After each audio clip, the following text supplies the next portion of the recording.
which is a two-player cooperative game where one player is going to be playing as a child named Tommy, and then the other player is going to be playing as Tommy's cat. These characters are going to be trapped in a dream world as they work together to try and overcome different challenges and fight against different bosses in order to make their way back home. The game plays over 3 different rounds, with each round representing a cycle of REM sleep, and during a round, players are going to be drawing cards from the fear deck and then putting them into this board at the center of the table. Each of the cards will have 3 different sheep on them, both on Tommy's side as well as his cat's. The value on each sheep indicates the amount of courage that your character needs on their side of that card in order to overcome that fear card. And the 3 sheep on each side of the card are associated with the 3 rounds of REM sleep. So depending on which round you're in, you're going to be looking at that associated sheep. But like I said, that card's going to get slotted into the central board, and then each player is going to be rolling a die.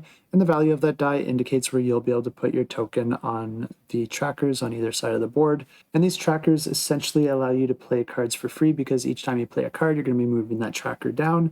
And if you run out of spaces on that track, but you still need to play more cards in order to get your courage up high enough, then you're going to have to be spending time tokens. And if you run out of time tokens before you defeat the final boss, then that is the way that you lose the game. But players will be playing their cards from their own deck, adding the courage values from those cards onto any of the cards that they've already played. Whenever you play a card, you can either play it to your side of the board to help meet your courage requirements, or instead you can play it to your partner's side to try and help them. This is where the cooperative element comes into play, because each of you are going to have different requirements that you're trying to fulfill, and each of you might have a different amount of free cards that you get to play. And depending on all that and the cards that you and your partner both have in your hands, one of you might need more help than the other.